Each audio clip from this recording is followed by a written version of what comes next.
There's a man, he's known as the Asian Great Gatsby. Jesus, he blew $1.75 million in Vegas. So I think he's outdone Jank a little bit there in a single 90-minute turn at baccarat.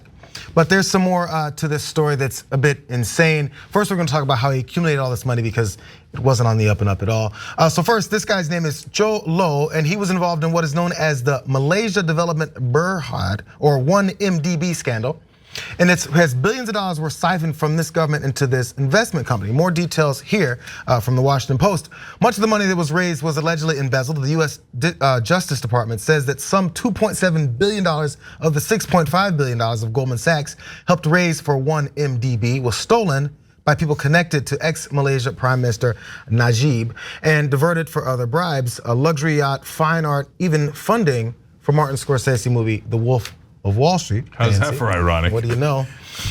There's more when it comes to people from the Wolf of Wall Street here. Fugitive financier Jho Low, the alleged mastermind of the 1MDB scandal, stole $1.42 billion from 3 bond transactions that Goldman Sachs Group arranged for the Malaysian Wealth Fund. An FBI agent who traced the funds testified this. Now, Mr. Low and some of these other Malaysian businessmen, they diverted money from this into all these other things, making it look like there was legitimate businesses. Of course, the corruption, the fraud that is there. And now these details are coming out because one of these guys also is on trial and he's now spilling the beans. That's Roger Ng. So banker Roger Ng stands accused of conspiring with his former Goldman Sachs boss, Timothy Lesner, and Low to divert billions of dollars from 3 1MDB bond deals guaranteed by Goldman. Lesner, former Goldman Sachs, Goldman Southeast Asia chief, has pleaded guilty to money laundering and in charges that has turned witness in the case. He testified that he and Ng bribed officials to grease the transactions and that he knew Low was involved in it. So now on to how he lost all that money and his ridiculous lifestyle and going to Vegas. Why not? If you're gonna steal money like this, why not spend it? So Low, he gambled nearly $87 million at the Venetian and lost around $26 million of that. The Venetian executive Kirk Godby told the court, and he added that he had been a quote premium guest at the hotel. I think so. He was extremely extravagant, is what Godby said. He had requests that were parallel to none. He made requests like he wanted disco balls, dance floors, and DJs. And again, he was labeled as the Asian Great Gatsby. He's currently an international fugitive, and he's believed to be hiding out in China. He's 40 years old, and he's known for throwing lavish parties with these stolen funds. Again, now here's some of those names since we're going back to Wolf of Wall Street. According to court testimonies last month, he paid celebrities to attend them, and that included Megan Fox, Paris Hilton, Kim Kardashian, and Leonardo DiCaprio. Model Emily Ratajkowski has previously claimed that Low paid her $25,000 to attend the Super Bowl with him, while Miranda Kerr said to hand over to authorities some $8 million in jewelry because he had gifted her that. Low also allegedly used 1MDB funds to buy luxurious properties in Beverly Hills, New York, and London, and he's had to give up some of those assets in recent days now. So, I mean, I guess he had some fun. No need in hoarding all that money and then losing it once they bust you. Yeah, no, I can relate. I mean, he lost 1.75 million in one sitting. I've lost $1.75, and that hurt. No, seriously, guys, these folks. There's a couple of angles to this story. First of all, do the folks at Goldman Sachs need regulation? Now, Republicans say, no, trust the bankers, trust the corporations, don't regulate them. Hashtag freedom.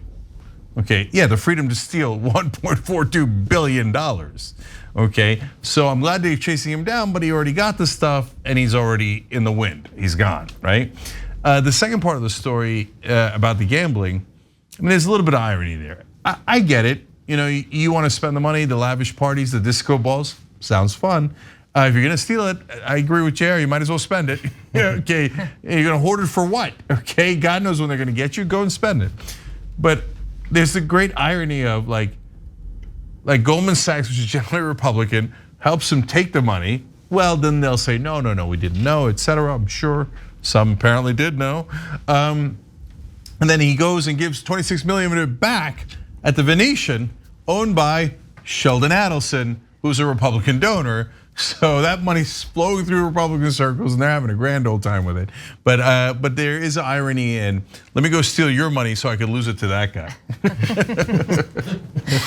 Well, I guess they learned the hard way that things that happen in Vegas don't always stay in Vegas. Don't believe the hype. You know, as a resident of Las Vegas and seeing the working class that Las Vegas is actually built on the backs of, this story is especially disgusting to me in that, you know, this is viewed as the billionaires, you know, playland. And, you know, rarely do we see stories that actually address what's happening with the regular working folk. I mean, Las Vegas is usually one of the hardest hit when we have a crisis across the nation because of the type of industry that you know, drives not only Las Vegas but our state. We have some of the worst healthcare outcomes, some of the worst schooling outcomes. We are literally running out of water, and we are also, you know, at the top of the line for, you know, climate change. And yet we rarely hear about any of those issues, and also from even the leadership in Las Vegas. I mean, they're all like, the casinos are back, Las Vegas is back, and it's like, back for who? And so rarely, it's again another strong, you know, indicator of where, you know, the interest is as a whole in this nation, and it's definitely not on the working people.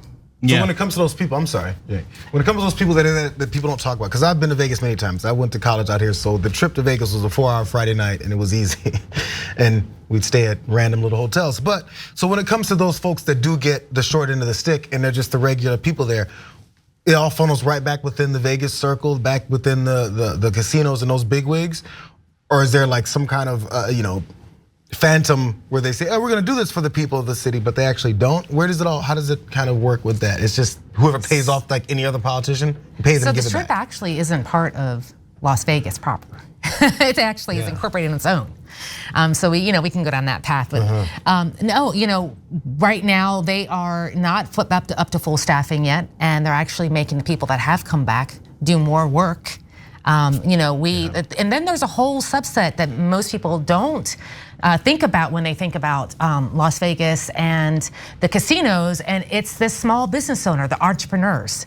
And there is hundreds and thousands of these small businesses that were literally wiped out during the pandemic, as the big corporations gobbled up all the assistance that was given out and meant to help businesses, you know, through the, you know, COVID. You know, these people were left out. They were promised money from SBA and still have not received it.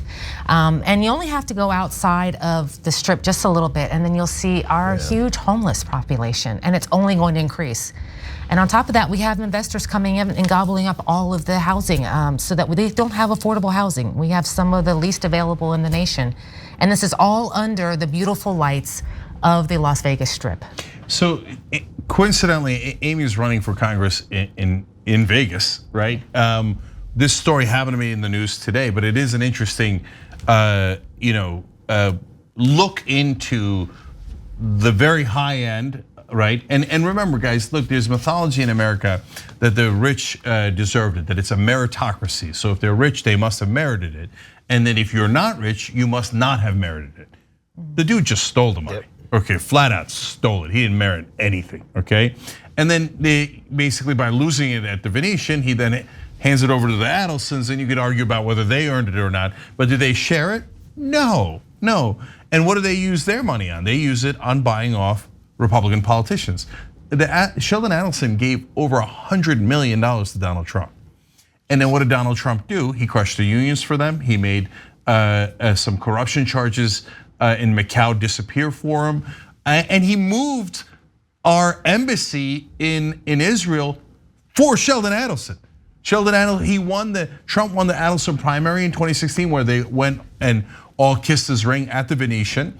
And the way that Trump won was, he said, what do you need? I'm the most corrupt guy here. I'll give you whatever you want. And you know what Trump did as a little cherry on top? He awarded Sheldon Adelson's wife a Presidential Medal of Freedom. That's the highest honor we have. What did she do? Nothing other than give him money.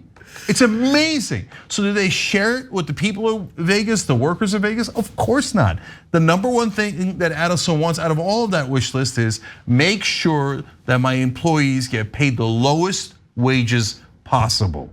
Okay, and that's how the system works. That's why you need progressive candidates like Amy who don't take that money. If you take the Koch money, well, you're gonna do, and in this case, the Adelson money, you're gonna do their bidding. If you're actually representing real people and you don't take corporate PAC money, you actually could help all of Vegas, which by the way, doesn't even hurt the Adelsons. You know, you want tourism in Vegas, you want the casinos to do well. You just want a tiny bit of fairness on how that's shared. Does that make sense, Amy? Definitely.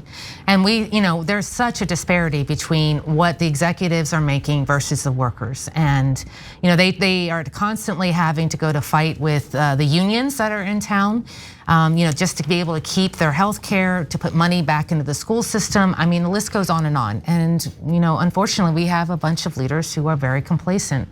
And so, we need to have progressives in there who are unbought and unbossed and ready to go in and fight. I always say they have to have the kahunas to do it because these are big powers. And I know in my race there's an Adelson protege that's entering in, so this ought to be very interesting. I mean, look, see, this country's crazy. I mean, we're complaining about Russian oligarchs.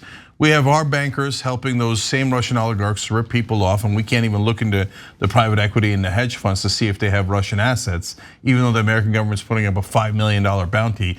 Jho Low, who just heard about it, is trying to get it so he can go back and gamble it away. Anyway, so I mean, you want to talk about crazy rich Asians? This guy is literally it, right? But I respect the disco ball. Don't get me wrong. But meanwhile, our American bankers are helping to protect the Russian oligarchs, and they were helping to protect this robbery, right? And do we ever hold them accountable? No. Why? Because look at what Amy just said. There's someone who is an Adelson candidate. They literally buy candidates in America. You want to talk about oligarchs? How about our oligarchs who say, okay, this is my candidate. He will run, and he will run with endless money, and he'll wipe away the field. And by the way, the other reason why establishment Democrats drive me crazy is because they never even fight against those guys. They never lay a glove on them, right? Get out of the way. Let progressives run tough campaigns where we actually point out what's wrong with the Republicans. Do those celebrities have to get back to $25K and for a date to the Super Bowl? It was Emily Ratajkowski, right? Yeah, that was the other thing that surprised me. 25,000, that was it? Like 25,000 is a lot. Exactly. Like 25,000 is a lot of money for us, right? But for Emily Ratajkowski, I mean, I don't know that I'd go to a Super Bowl. I would love to go to a Super Bowl. I'd love to get 25,000. But if some creeper was like, right, hey, no, I'm Jho Low from the Block. Why don't you come to the game with me? I'd be like, no. Well, for some of you younger viewers, I found the most ironic part, and this tells you I actually love to be on TikTok. But there was just a thing out that was from Kim Kardashian, that she was giving advice to women that they just need to work harder, that nobody seems to want to work anymore. And I wonder if this is her definition of working. I mean, it just shows you the disconnect, not only from people of extreme wealth, but we also unfortunately have this same kind of disconnect from our leadership. There is this disconnect. We're in the middle of the COVID pandemic, and we're looking at a huge refrigerator full of the most expensive ice cream that we could from our Democratic Party leader. I mean, so it's like it's across all places, whether it's the entertainment industry, whether it's the financial and business industry, or it's from our own leadership. And it's I always tell people, it's not a party issue, the things that we're fighting. It's really about a class. It's about the have and the have-nots. And it is universal no matter what industry or what, whether we're looking at politics, business, or entertainment. I mean, you just see it across the globe. Thanks for watching The Young Turks. Really appreciate it. Another way to show support is through YouTube memberships. You'll get to interact with us more. There's live chat emojis, badges. You've got emojis of me, Anna, John, JR. So those are super fun. But you also get playback of our exclusive member-only shows and specials right after they air. So all of that, all you gotta do is click that join button right underneath the video. Thank you.